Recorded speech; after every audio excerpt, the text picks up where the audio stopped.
All right, welcome back to the Busy Executives Podcast. I'm Michael Wolsten, and my guest today is Ken Rusk. And Ken has written an amazing book. We're going to dive into your background a little bit, Ken. But I just love the fact that you focus on blue collar workers. You focus on shovel and dirt, and really making a difference in the lives of professionals and helping them kind of overcome some of the hurdles that you faced right at the beginning of your career, and help them build on success. So Ken, welcome to today's broadcast. Well, thanks, Michael. Thanks for having me. I really appreciate it. Yeah. Ken, I've gotten to do a little bit of research on you. I have the book for those who are just listening and not watching. I've got Ken's book, Blue Collar Cash, that I'm flashing here. But, give the listeners just a little bit of your story. Let us know a little bit more about you and what really brought you to writing your book and sharing your story as you have today. Well, again, thank you for having me. It's interesting because when I was 15, I remember that my high school shared a fence with an industrial park. And after school, we would cut through that fence and go through the industrial park on our way to the carryout and just hang out after school and doing what kids did. And I just remember there was always this energy in this industrial park. There's people moving around, there's equipment moving around, there's lots of energy, a lot of things going on.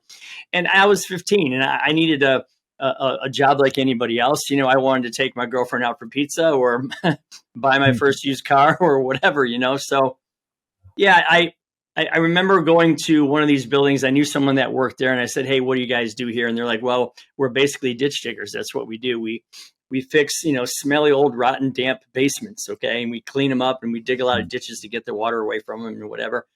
And I said, "You know what? I can do that. I need money like anybody else does. I need my first job." So I decided to do that. And it was my first full-time job. So in the summertime, I would do that. And then in the wintertime, when I was back in high school, I would work in the office and kind of learn the front half of the business. So, at 18, you're supposed to think about college or whatever you're going to do. And I decided that, they needed help because they wanted to open and expand their businesses from Cleveland to Chicago and Columbus and Cincinnati and Indianapolis and all that. So I spent the next 3 or 4 years living out of a suitcase, opening up franchises from scratch. Like I'd go into a city and build out the interior and get all that done, and then hire the people, start the business, and then move on to the next one. So that was a pretty cool kind of college-like start for me in learning how to open businesses. And then 3 or 4 years after doing that, got tired of living out of a suitcase, and we opened up our first company, our own company here in Ohio, and started with 6 people. And that was 36 or 7 years ago. And I think we have 200 people now. So it's been a heck of a ride. Yeah, that's fantastic. I mean, obviously just going from, basic need, right? Of, hey, I just need some pizza money, right? And I want to, start off at 15 and then really translating that, and I know we'll kind of cover some of this from the book, but what are some of the lessons that you learned from ditch digging, from just hard work, from just, being really blue collar that have helped you translate into building these, multiple businesses and becoming this leader and really kind of sought after for, your advice? The beautiful thing about working with your hands, and to this day, of the 167 million people that are fully employed in the United States, about half of them do that. The beautiful thing about, working with your hands is the fact that there's so many things you get to control. I mean, you get to control your input, you get to control your output, the quality of that output, you get to control the reaction of your customers to that output, right? You get to control your day, your time, your scheduling. You get to control your financial gain.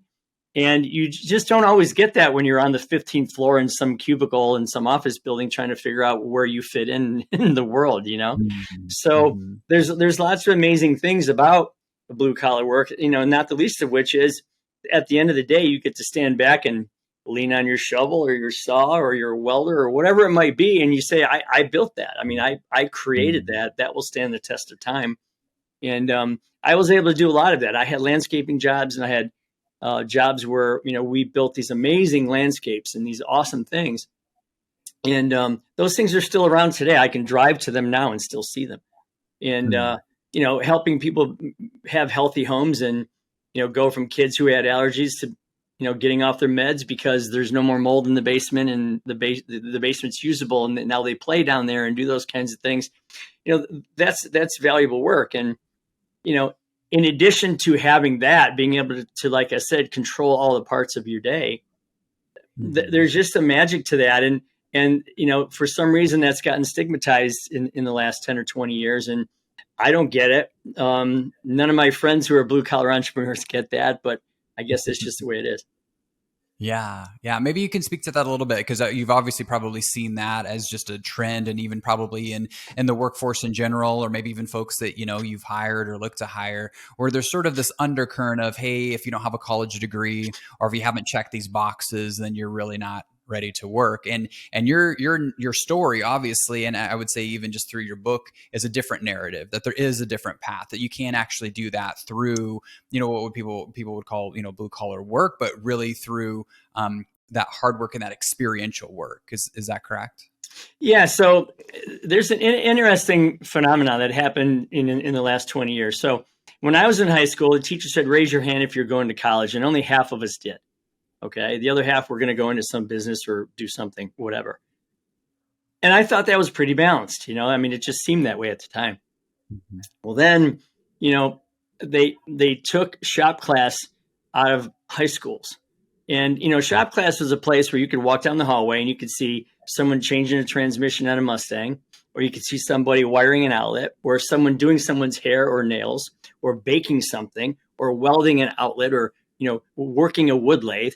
And that's where people accidentally discovered how cool it was to be in the trades. It just was. Right. Unless your father was a carpenter or your mother was a hairdresser, you didn't really get exposed to that, right?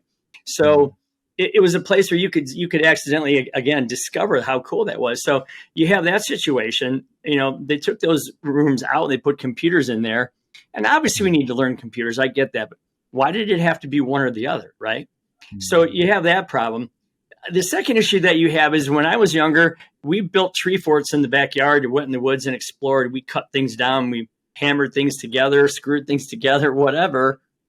And, right. You can't really do that on your cell phone, which a lot of kids are trying to do these days, with Minecraft and those types of games. It's not the same experience. So you don't get that practical hands-on kind of thing as you grow up. And then, the fact that colleges are really good at marketing themselves, number one. Number two, they're a business that makes money. Let's not forget that. And number three, they shame people into thinking, if you don't come with us, you're going to be nothing. And nothing is further from the truth than that particular piece. Now, again, I'm not anti-college. If you're going to operate on my shoulder so I can get back out on the golf course, I want you to know everything there is about a knife before you come at me with it. I totally get that. Same thing with being a teacher or a lawyer or an architect or whatever. But if you're just going to go because your college prep high school shamed you into going, well, there's a whole lot of other opportunity out there. College has only ever been one of 6 paths to get to a successful place for you. And although right now it seems to be the only path, and that's part of the problem, because what happens is, if you want to be that carpenter, if you want to be that welder, whether you're a boy or a girl, if you want to do those things, you're walking down the hallways of a college prep high school, which didn't change anything other than write college prep on the wall. And you're thinking, do I not fit in here? Am I doing something wrong? So there's a danger to that. And that's what we're seeing now. Now, best part about that is, Michael, where supply is low and demand is high, and that's where the blue collar work is right now, that's where the money goes. So the people who are thinking, well, maybe I don't want to follow the herd of everybody else doing what they're doing, they're out there doing some things that other people aren't, and they're making a fortune doing it. Mm-hmm. And is that kind of in one vein the reason that you wrote the book, the Blue Collar Cash, and showing this different path, highlighting the success, highlighting a bit of your story, but really saying, hey, that there is some great opportunity here for those who want to maybe go a path that isn't, a traditional 4-year degree, or, maybe something in some of those other areas that you talked about? Yeah. the impetus for the book was really, I wanted people to understand that the very first thing they should be doing is figuring out what they want their life to look like first. Okay. Mm. We don't live to work. We work so that we can live. Well, what's the live look like? I mean, what does that mean to you? And to each one of us, it's completely different. So Right. I wanted people to understand that, there's the if then life. If I go to high school and if I get good grades and if I go to college, if I get a scholarship, if I get a degree and if I get a job that pays well, then I can start living my life. No, it should be then if. Let's figure out what your then looks like and then pick one of the many ways that there are to get there. So I wrote the book first to tell people that picture what you want your life to look like first and then go after it. And oh, by the way, there's a million blue collar jobs out there that pay really well that'll get you there without that 4-year expensive degree. So Right. life is still the same as it was, 10 or 15, 20 years ago as it relates to blue collar jobs. When you put your feet on the floor getting out of bed in the morning, by the time you hit the floor and go to your office, church, or school, you've crossed thousands of blue collar jobs that are still viable and financially rewarding today. So I just wanted to call people's attention back to that and say, hey, let's cut the madness here and let's think about what we really want to accomplish, which is our own well-envisioned life. Right. Yeah. That's awesome.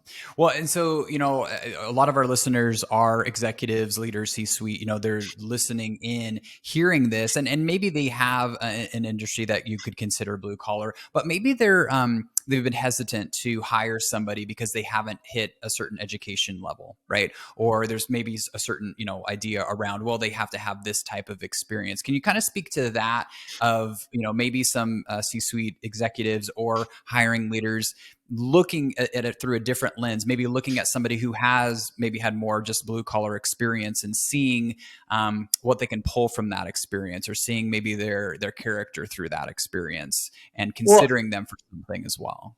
Yeah, absolutely. So if you look at the hiring pool today, it used to be I could put an ad in the paper and the next day there'd be 15 people sitting in my foyer waiting for a job. Well, now that's down to like 3. And of the 3, they're looking back at you and saying, hey, man, what's in it for me to work here? Okay. It's a completely different environment right now. Now, the typical ego boss maniac guy will say, well, hey, whoa, I'm offended by that. I am boss, you employee. I will, let's turn the tables back on that. But no. So I'm okay with somebody who looks at me and says, what's in it for me to work here? Because if I can answer that question, now I can build on that. I can create an employee who is selfish, not at the detriment of others, but focusing on self, meaning they want to work for them first and me second. And I'm okay with that, because if they're driving their life the way they want it to go, my company's going to benefit because they're going to be almost considered an entrepreneurial type or, an entrepreneurial employee type at that point. So that's the first thing. The second thing is, in 2019, when I did research for my book, Blue Collar Cash, Apple Computer, 50% of the people they hired had no college degree because they figured out we would rather have life experiences than an overly educated kid who doesn't have any life experiences.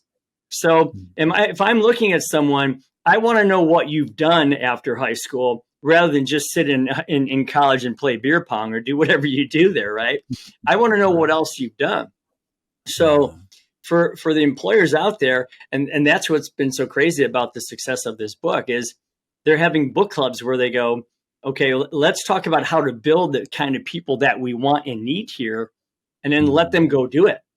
And I think the era of that kind of hiring style is a little over. But I think you can so take advantage of it because so few people are willing to make that jump from, the typical interview to, well, let's talk about you. Why are you here? What do you need? What's your life going to look like? What are you trying to build? How can we be part of that process for you building the life that you want?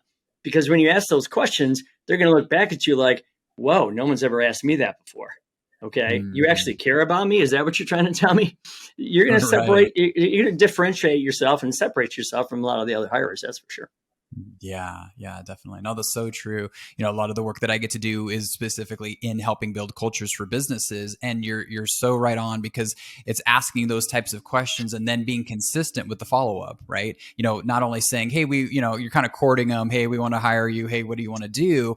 But having a really robust plan to be able to help them move forward, even if it means ultimately they may not stay with you forever, right? Is that kind of what I'm hearing? You're helping them achieve their success, their goals, and you want them to grow, and hopefully they would want to stay with your organization. But they know that you're out for their best benefit, right? Is that kind of what I'm hearing? Well, look at it this way. If somebody does an amazing job for you so much and they develop so well and they've done some great things and their experiences are awesome and your company benefits from that, and then they want to leave and go do their own thing, you've had them for 5 great years.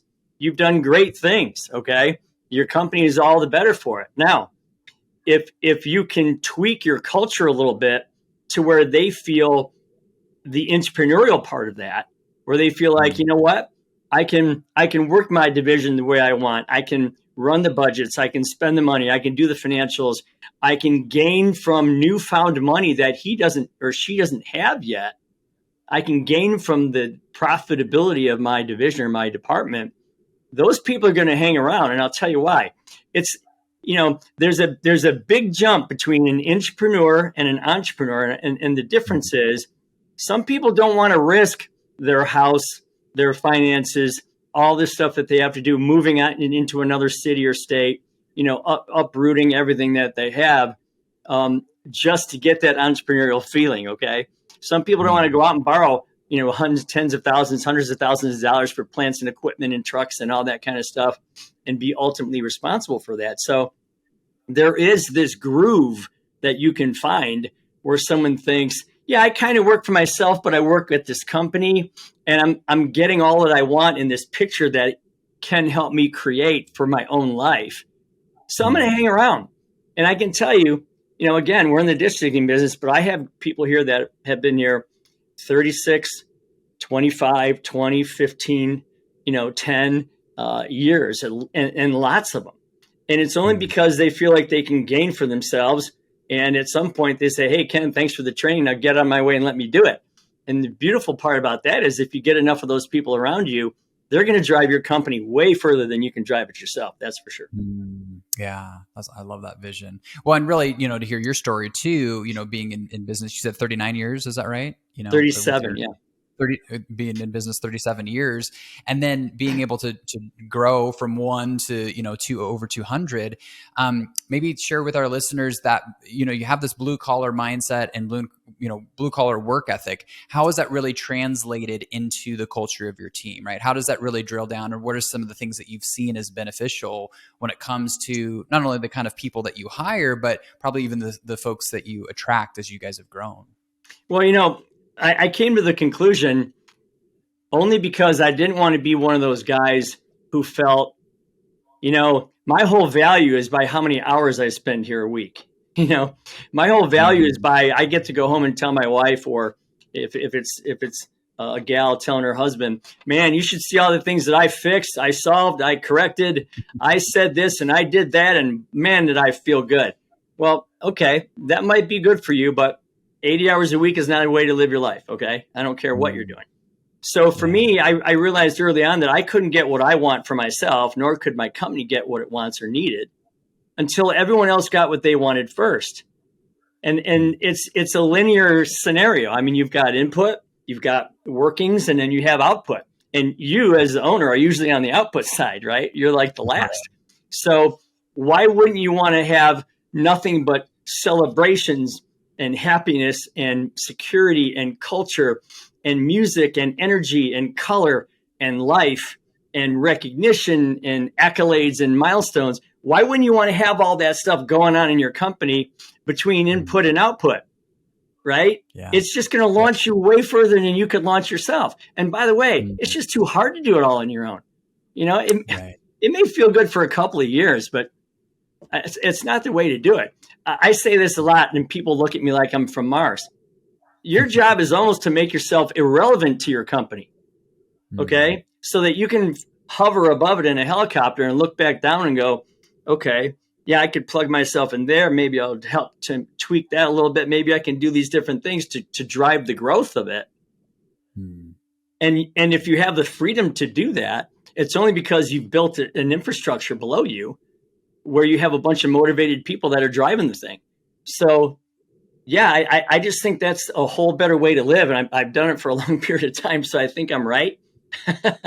But Yeah. No, you got the it's success to show. Yeah. To prove it. it's been fun. And again, ditch digging was number 99 on a list of 100 things that I wanted to do, Michael. It was. I Mm-hmm. wanted to be a race car driver. I wanted to be like Richard Petty, right? Mm-hmm. But doing all the things that I've done has allowed me to the time in this space and the freedom to invest in other things and other like businesses or what have you, and grow and share those newfound things with the people that are following me, right? But it's also Mm-hmm. allowed me to go race my car if I want, or go drive my boat, or go golf, or do some of the things that I want to do, which is why you started your own business to begin with, right? Right. So, yeah, I just think it's a winning formula, and so far, so good. Yeah, I love it. Well, and obviously, you're empowering your people and helping them kind of get the best, for themselves, but obviously for your business, and gives you time to do outreach pieces like write your book. And I know we got to talk a little bit before we jumped on our episode today, but this really is a mission for you, right? You could call it a passion project, but your book has really landed. In some really good soil. It's taken off, and there's a lot of businesses who really, and audiences who really want to hear it. And so can you maybe speak to that piece of it, and what you kind of hope to extend from the book for those who get an opportunity to read it? Again, it's Blue Collar Cash, and I'm holding it up here again, which I'm sure you can find on Amazon and different places, but maybe kind of walk through that piece a little bit for us as well. Well, certainly I needed to have the time to be able to do it. And it was fun. And, it was all about the coaching experiences that I've had with people in the building. In fact, my wife got, she at one point said, you should take your coaching experiences and get them beyond the four walls of your company, because whatever you're doing seems to be working. Right. Yeah. And, so yeah, that was a big part of it. And, writing the book was a cathartic exercise for me. It was a give back moment. My life was really good before I wrote this book. I'm very blessed. I'm very grateful. And I thought, well, who's going to be the reader? So we came up with 3 readers, and it seems to be pretty consistent, although one was a surprise to me. And that is that, the first reader is someone who may be 16, 17 years old, and they just don't want to follow the herd. Like, I'm not going to do this. I want to go build things with my hands. I don't want to go do what they want me to do. So that would be the first. The second reader is someone who maybe did all that. And one particular example is a guy that went to college. He didn't want to. He's 32 years old. He's sitting in this cubicle in this office building selling medical supplies. He hated it. He got through college being a plumber's assistant. He goes, I really like that life. So he quit his job, became a plumber, and now he's like happy as a clam. And he writes me and tells me how happy he is that he made that jump. So I have a lot of stories like that. But the surprising one was how companies were taking my book and my course and using it as like a book club thing to help create this entrepreneurial spirit amongst the people within their company, and to identify who had the ability to see what they wanted for themselves in the future and who needed help identifying that. And it's so much fun as an owner of a company, believe me, to have this giant board in the hallway and see all these little mini goals. I want to go to Italy to see my cousin. I want to take a camera class. I want to pay off my Visa card. I want to save money for my next car. I want to do this or do that. Save money for a house or fund my 401k, whatever it might be.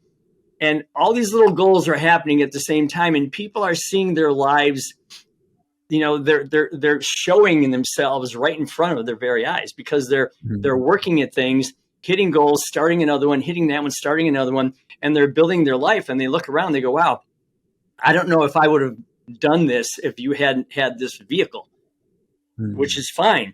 But it's so much fun as an owner to see this happening, because it really is the reason you get out of bed every day, is to share your knowledge and your skills. And to have people embrace that and use it, and then to watch the company go crazy as far as the revenue as a result of that, it's really been cool. And I just encourage people to go out there and check it out and see if it works for them. Yeah, I love it. Just kind of to segue into that, where can people find more info about, you, your book, your course, and be able to learn a little bit more? Well, yeah, I've what's funny about courses, I built this course because I was tired of seeing people read books and ask them, well, what'd you get out of that book? And they can't really think of anything. So it's like a trophy and they put it up on the shelf, right? So I built this book to kind of take people to the next level. It's 8 simple modules. It's 45 minutes a module. You could do it in 3 days or 8 days or 8 weeks, whatever you want to do. But the cool thing was I had seen courses for $500, $700, $1,200, $1,500. This course is $129. You get a free $25 book, Blue Collar Cash, with it. And if you do that, you also get to donate one to a friend or a neighbor or a relative, whoever that might be.